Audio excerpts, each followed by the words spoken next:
শ্রী ঠাকুর বলছেন যদি অহংকার করতেই হয় তাহলে যে তুমি পরম পিতার সন্তান। অবশ্যই। তাহলে আমার দুটো হাত আছে, কারোর যদি হাত না থাকে আমি সেটা নিয়ে অহংকার করতে পারি, হ্যাঁ, তো সবাই তো পরম পিতার সন্তান, অবশ্যই। তাহলে আমি সেটা নিয়ে কি করে অহংকার করবো? তো কমন কিন্তু জিনিস। অহংকার মানেই বুঝুনি তাহলে তোমার অহংকার সবসময় ডিপেন্ড করছে কাউকে ছোট করার উপর।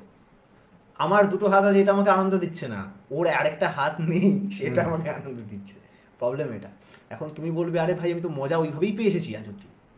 আমি ফার্স্ট মানে আর কেউ ফার্স্ট হয়নি, এইভাবেই তো মজা পেয়ে এসেছি আজীবন। মানে ফার্স্ট হওয়ার সুবিধা অপরচুনিটি আছে, অন্যকে নিচে নামি সেটাও করেছি। অবশ্যই। কখনো তোমার ভাই ফার্স্ট হয়েছে দেখেছো? বা কখনো তোমার বোনের বিয়ে হয়েছে মজা পেয়েছো দেখেছো? বা কখনো কাউকে খাইয়ে খুশি লেগেছে দেখেছো? ওইটা হচ্ছে সেকেন্ড টাইপ, যেটা মেন আনন্দের কথা বলা হচ্ছে এখানে। ওই তোমার আমিত্ব একটু এক্সপ্যান্ড করেছিল। কখনো দেখেছো কেউ খুব ব্যথা পাচ্ছিল, আপন লোক খুব ভুগছিল, সুস্থ হয়ে উঠেছে, ওই আনন্দটা মনে আছে? ওতে তোমার কী লাভ হয়েছে অ্যাকচুয়ালি? বা তোমার ভাই একটা চকলেট খেতে পেরেছে, তাতে তোমার অ্যাকচুয়ালি কী লাভ হয়েছে বলো দেখি? বায়োলজিক্যালি বা বিজনেস দিয়ে দেখতে গেলে কিচ্ছু লাভ হয়নি বলবে। তাহলে ওই আনন্দটা কিসের ছিল?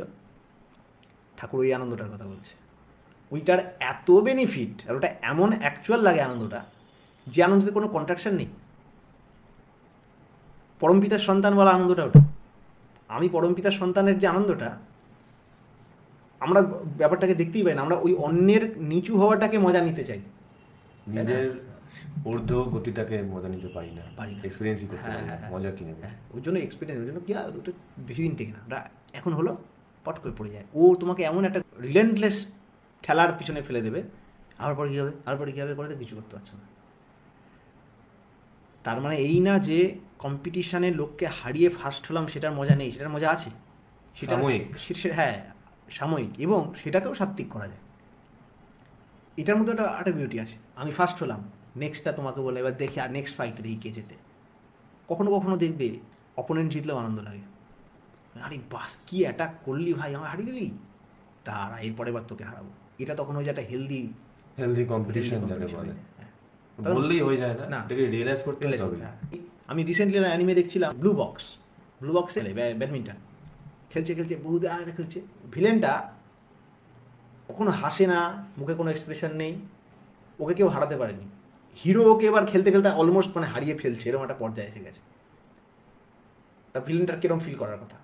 ও হাসছে খেলতে খেলতে, মজা পেয়ে গেছে গেমটা। আমি একটা ওর্দি কম্পিটিটর ওর্দি competitor যে আমি যদি একটু পুশ করে নিজেকে এর সঙ্গে আমি হেভি মজা খেলছে দুজন মিলে। এটাকে কি বলবে? এখানে কিন্তু ওকে হারানোর ব্যাপারও আছে, সবই আছে, কিন্তু ওই একটা আনন্দ আছে।